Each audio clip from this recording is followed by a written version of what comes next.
안녕하세요. 클라라 보호입니다. 오렌지 카운티에 있는 우리 주치 선생님들을 찾아뵙는 시간인데, 오늘은 우리 한국 분들이 많이 계시는 부에나팍, 플러턴, 거기서 바로 밑에는 한 5분 거리, 10분 거리에 위치한 애나헤임에 계신 단손 선생님 오피스를 찾아왔습니다. 이 선생님이 굉장히 인기가 좋으시더라고요. 그래서 이 선생님을 꼭 인터뷰해달라는 우리 손님들의 부탁을 받고 여기를 왔습니다. 지금 들어가 보도록 하겠습니다. 여기가 간호사들이라는 널스 스테이션이고요. 네. 환자분들 들어오시면 여기서 혈압도 재고, 나중에 소변 검사는 화장실에서 하시고, 피도 재시고, 몸무게도 재시고, 그다음에 보시면 한편으로는 진료실 1번, 2번, 진료실 3번, 혈액 채취하는 곳이고요. 이쪽은 초음파실이고요. 아, 초음파실이 여기 있구나. 이쪽은 아이디 맞으시는 분들.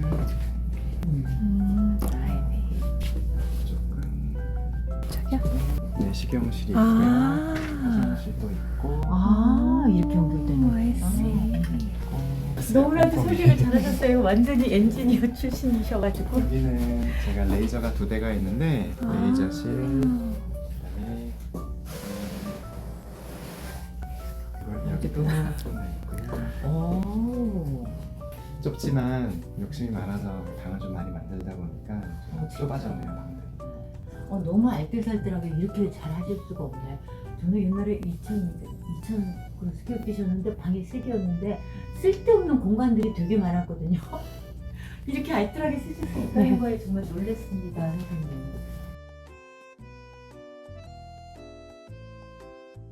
오늘은 우리 날이 되게 쌀쌀하거든요.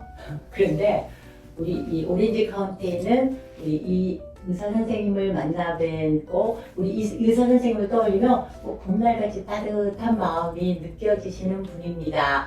바로 단손 선생님이십니다. 안녕하세요. 안녕하세요. 선생님 오래간만입니다. 뭐 선생님은 이미 제가 알기로는 여기 오렌지 카운티, 그것도 플러턴 부에나팍은 아니고 조금 내려온 지역에서 네. 하고 계시는데, 멀리 있는 LA 카운티에서부터도 드라이브 하셔서 오시는 손님들이 많으세요. 타주에서도. 타주에서도 오세요? 그것까지는 몰랐네. 타주에서도 오세요? 네. 여러분들이 좀 얘기를 이제 나누다 보면요. 왜 그런가 하고 이제 좀 아시게 될 거예요. 일단 선생님 소개부터 먼저 해주실래요? 네, 안녕하세요. 오렌지 카운티에서 2012년부터 2012년, 꽤 오래되셨네. 네. 패밀리 메디슨 음. 가정의학과 의사로 일하고 있는 닥터 단손이라고 합니다. 보셨죠? 선생님 너무나도 위트가 있으세요. 오케이, 단손 선생님. 요즘 손흥민 선수가 또 유명하니까 손흥민 선수의 그 별명인 네. 소니, 닥터 소니라고 불러주셔도 되겠습니다. 오, 씨 선생님들 왜 지금 이렇게 이 선생님이 인기가 있는지 아시겠죠? 예, 이렇게 위트와 아주 재치가 넘치시는 분이십니다.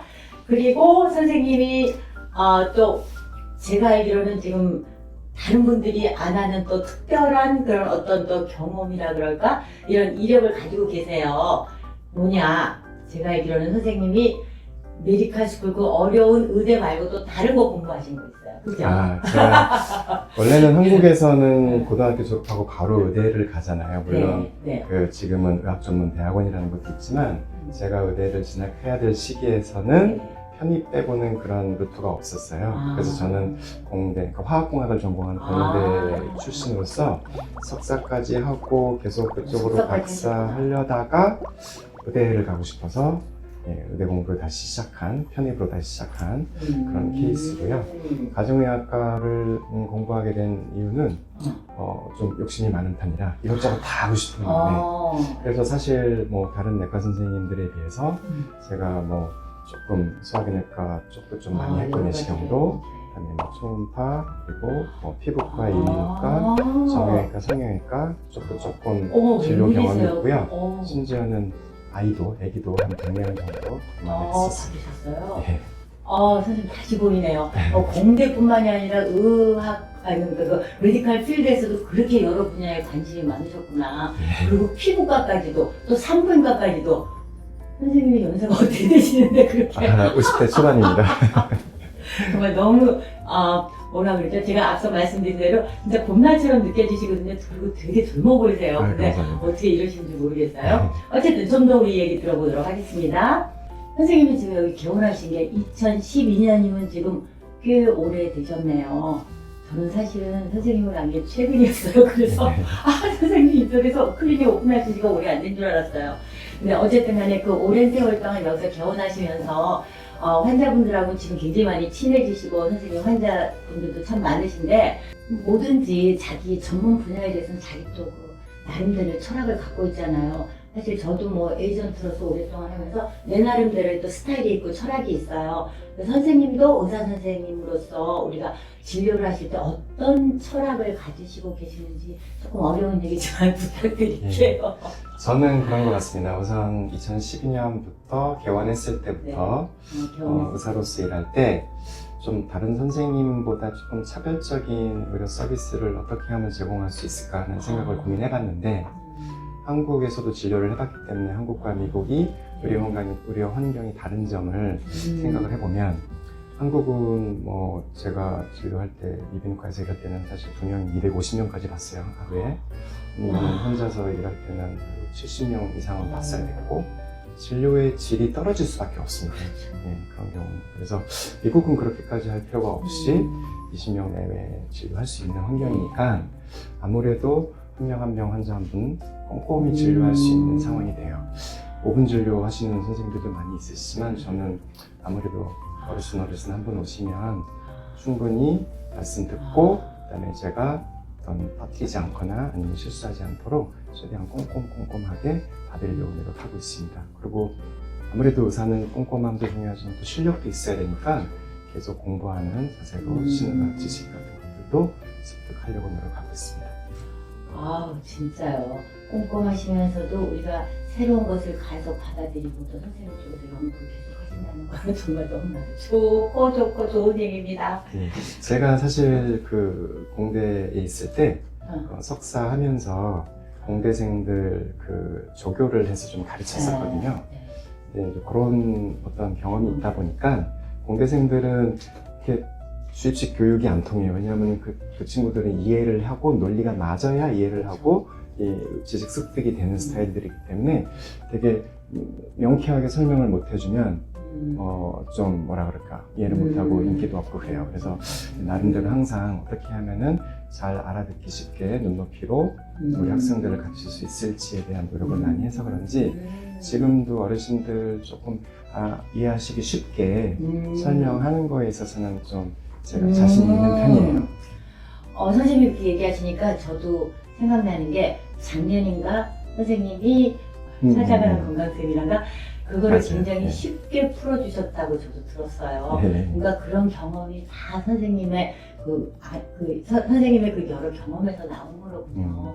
맞아요. 이렇게 어르신들 오셨을 때 좀 이렇게 답답해 하면서 진료를 다 보고 가시는데도 이게 뭐지? 라는 생각 드시면 사실 의사의 잘못이라고 생각을 해요, 저는. 그래서 여기만 오면 답답한 일이 딱 뚫려 이렇게 말씀하시는 거 보면 저도 그 말씀 듣고 힘이 납니다. 그러시구나. 사실은 그래요. 어떤 때는 의학 용어 같은 것도 사실 일반인들이 잘 모르잖아요. 그냥 한마디 툭 던져주면은 환자들은 그냥 뭐 모르는 것도 당연하다고 생각하시고 내가 어떤 병력 그냥 대강대강 지나가시는데 그거를 또 설명을 해도 잘 몰라요. 사실은 그 수준에서 얘기를 하지 않으면. 근데 그럴 때 잘 설명을 해주시고 막혔던 게 뚫리는 것 같다고. 알겠습니다. 네, 아주 중요한 포인트네요. 선생님이 이제 이곳에서 오랫동안 이제 환자분들을 봐오시면서 우리 시니어분들이 좀 알으셨으면 좋겠다는 그런 얘기도 물론 너무 많지만 몇 가지만 추려서 당부의 말씀 좀 부탁드릴게요. 예, 뭐 하고 싶은 말들이 너무 많지만 그렇죠. 중요한 것도 추려서 말씀을 드리면 많은 선생님들께서도 강조하시는 부분이지만 약에 대한 말씀입니다.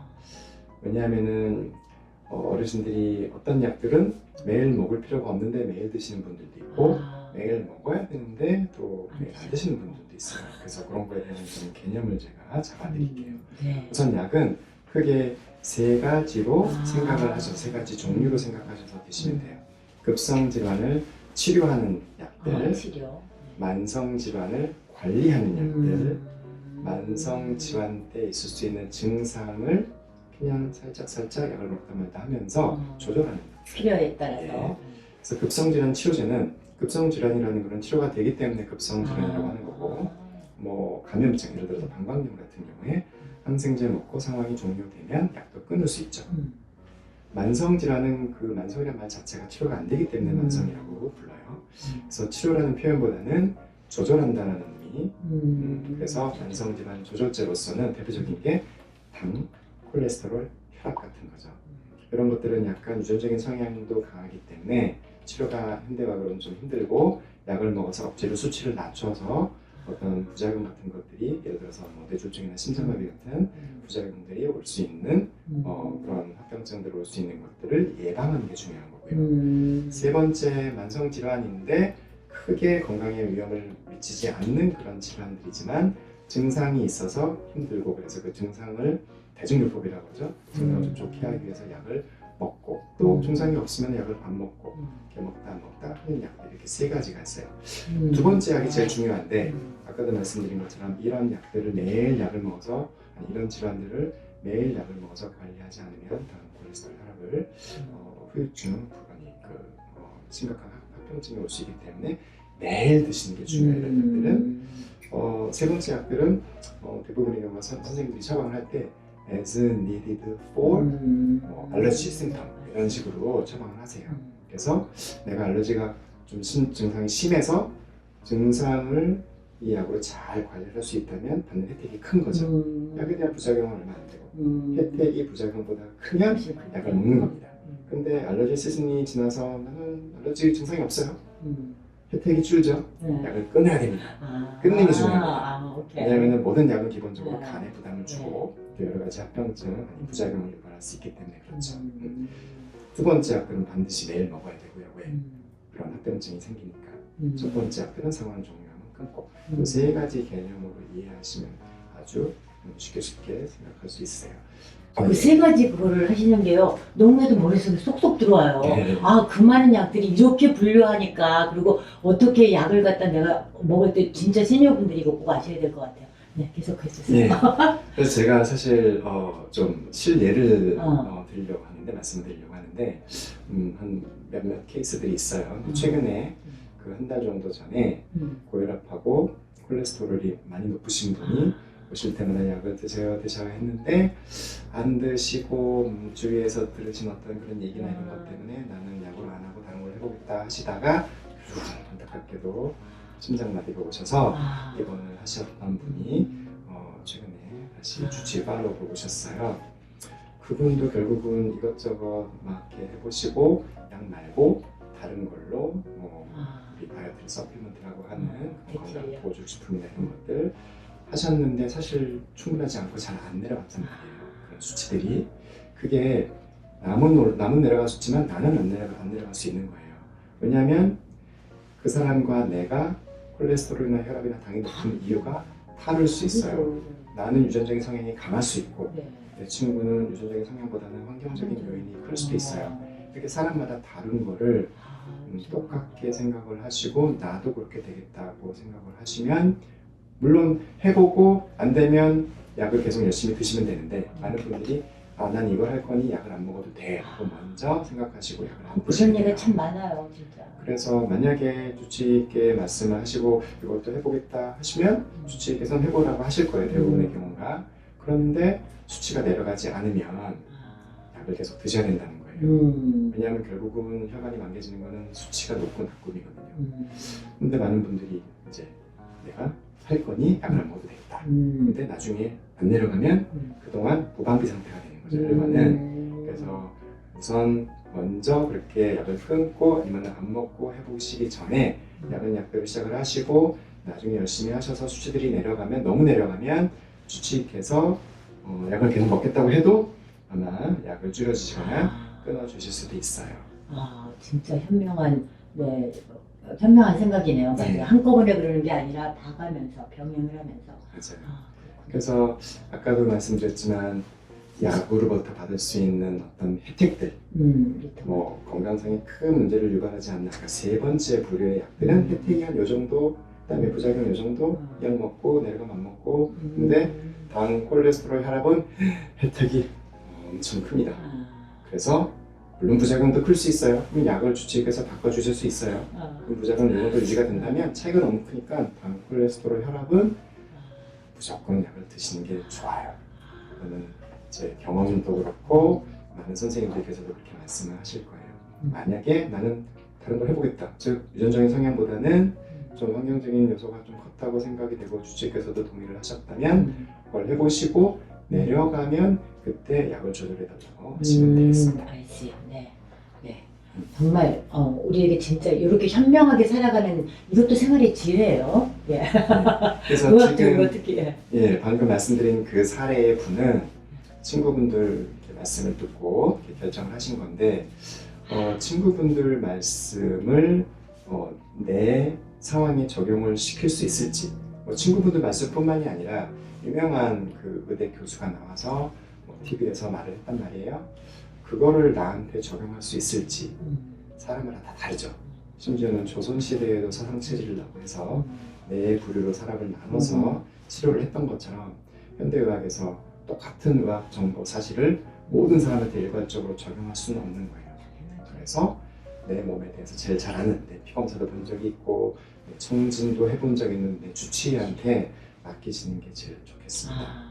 친구분들한테 또 의학 정보를 이렇게 전해드리는 입장에서는 그분이 만약에 내가 얘기하는 의학 정보에 의해서 잘못된 선택을 하셔서 건강상에 큰 문제가 생겼다면 사실 친구한테 의학 정보를 준 취지에 어긋나죠. 더 건강하시라고 했는데.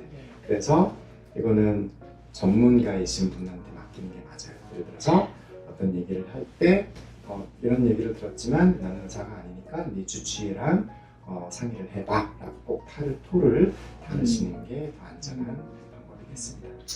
결론으로는 전문가가 아니신 분은 사실 함부로 조언을 해주시는 건 좀 삼가 주세요. 저는 그렇게 조언은 괜찮고 조언은 좋은데 그래서 저는 항상 뭐라고 하냐면 무슨 말씀 들으시면 저한테 꼭 물어봐 주세요라고. 오케이. 한 번은 그러니까 한 번이 아니라 반드시 전문의한테 한번 검토를 해볼 필요가 있다. 맞아요. 그거는 뭐 어느 분야나 마찬가지예요. 사람마다 다 다릅니다. 저는 사실 메디케어를 하면서도 그걸 되게 많이 느끼는 게 내 친구가 이거 해줬으니까 무조건 이거 해줘. 그리고 또 우리 교회에서 모였는데 이거 베네핏 많다는데 그분은 이분하고 완전히 다른 환경이시거든요. 뭐 이분 부부간에도 서로 다른 플랜을 해야 될 때가 있는데 그렇기 때문에 장장 자기가 진짜 맞는 거를 선택하는 거. 그래서 여기 전문가가 계시잖아요.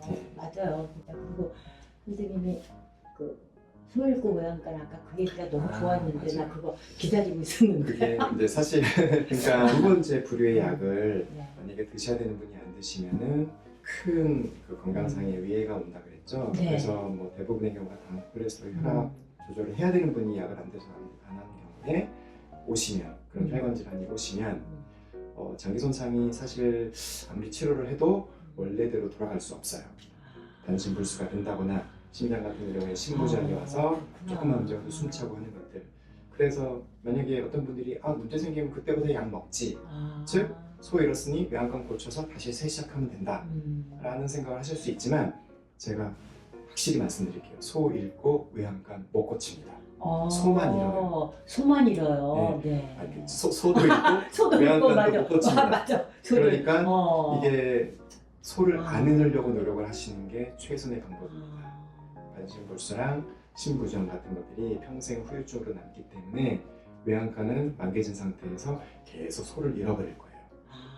그래서 소를 처음부터 안 잃어버리게 외양간을 항상 안전하게 잘 관리를 하셔야 되겠습니다.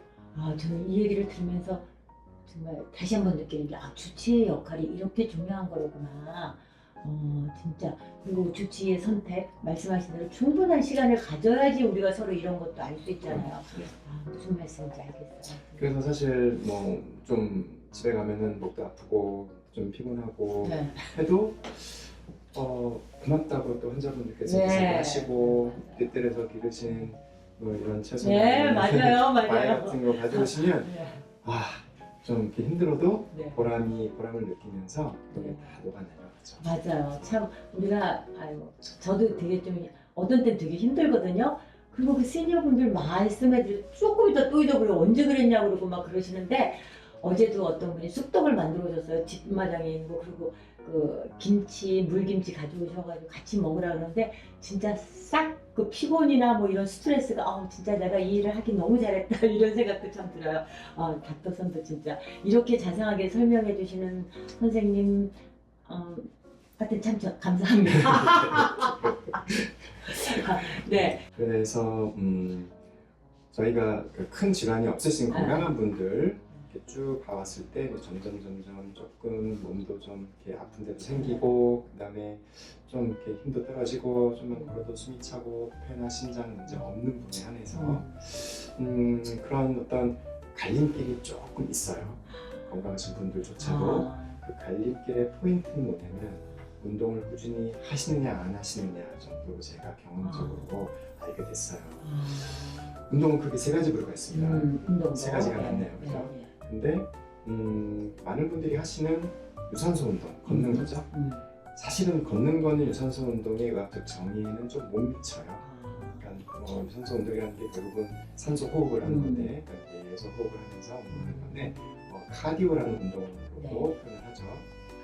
심폐 기능을 어느 정도 유지시켜주고, 그리고 또 fat, 즉 내장 지방 같은 것들을 압도를 유지를 해주는 그런 것들은 좀 강도가 있어야 됩니다. 그래서 걷는 것도 물론 안 하는 것보다 낫지만 심폐 기능을 어느 정도 이렇게 X로 유지를 하려면 결국은 좀 30분 정도 숨이 날 정도의 숨이 찰 정도. 예. 너무 들이시면 안 되겠지만 그 정도의 운동을 하셔야 되는데 어르신들이 그게 뭐 뛰거나 이런 건 안 되니까 앉아서 타는 자전거로 체중은 운동을 갖추고 하체 운동, 하체 근육이 중요하거든요. 그 운동을 일주일에 3번 정도 땀날 정도의 강도로서 하시는 게 중요하겠고요. 그래서 이렇게 유산소 운동을 하시면 다음 콜레스테롤 혈압 같은 그런 대사 질환 같은 것들도 예방을 할 수 있고 약을 드시는 분들은 약 용량도 줄일 수 있고요. 그다음에 또 우리 카디오 아까 얘기한 심폐 기능도 유지하는 그런 장점이 있고 또 두 번째는 관절 스트레칭 운동.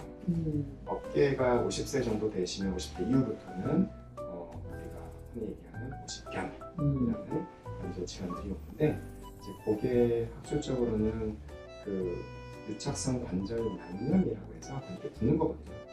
그게 조금씩 안 되니까 안 하다 보니 점점 더 붓는 건데 그거를 조금씩 이 관절의 운동 범위를 유지를 해주면 돼요. 그래서 그거를 꾸준히 해주시는 분들은 50견 예방이나 코어 쪽도, 허리 쪽도 그런 운동을 꾸준히 해주시면은 그래도 우리 흔히 얘기하는 뇌통, 그다음에 자골신경통 이런 것들 정도 예방과 증상 개선에 도움이 되고 마지막으로 세 번째 운동은 근력 강화 운동입니다.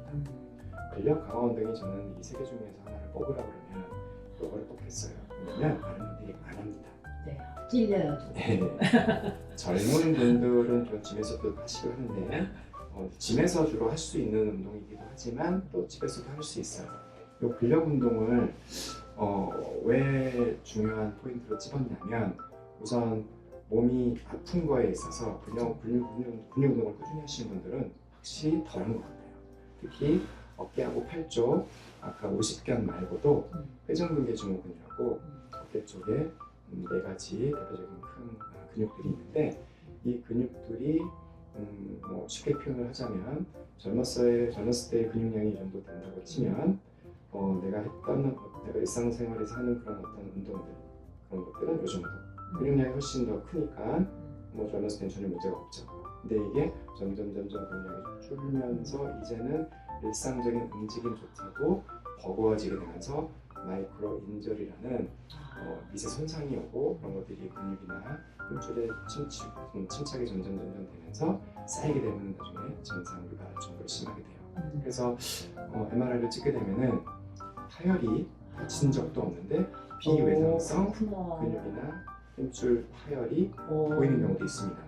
그래서 이런 종이 같은 것들을 뭐 몇천 번 했을 때 우리가 찢어지는 더더더해지면서 그런 거랑 같은 경우가 근육이 약하면 그게 생길 수 있다는 거죠. 그래서 근력 운동이 상체 중요하고 또 하체 근력 운동은 근육량이 허벅지 근육이 떨어지는 치매 유발까지 한다라는 연구 결과가 있기 때문에 정말 중요한 것 같아요. 그리고 어르신들 나중에 정말 조금 거동이 힘들어지실 때 일으켜 세워 드리면 걸으시지만 앉고 일어나는 그 상황을 못 하셔서 못 걷는 분 많거든요.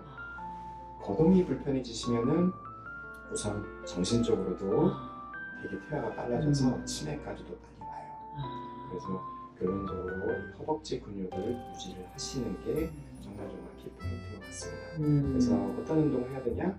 요즘 그 물리치료사 선생님들께서 만드는 그런 콘텐츠들이 유튜브에 많이 있으시니까 그런 거 보시고 따라하셔도 되겠습니다.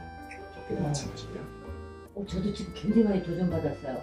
오늘 저녁 때라도 가서 당장 LA 피트니스 가서 이거 좀 해야 되겠어요.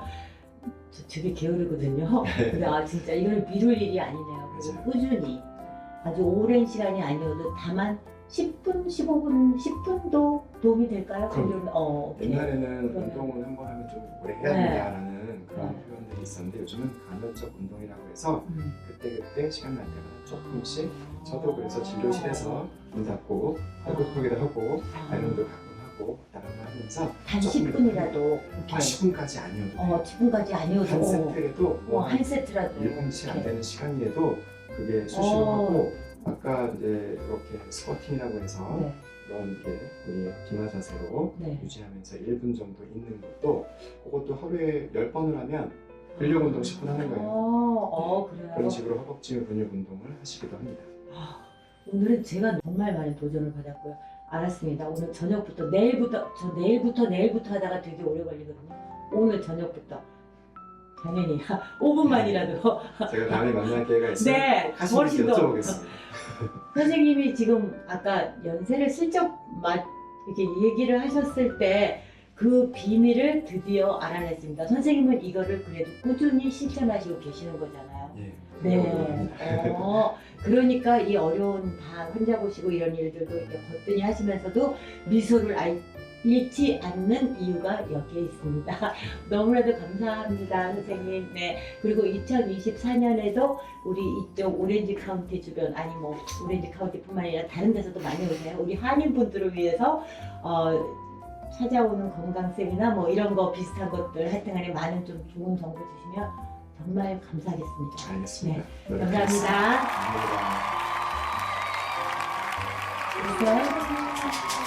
좋습니다. 고생하셨습니다. 진짜 고생하셨습니다. 감사합니다. 선생님 말씀 너무 잘하세요. 정말 오글거려서 진짜 아니에요. 뭐 그렇게 하면 뭐 TV로 나가셔야 되게 모자라시면 완전히.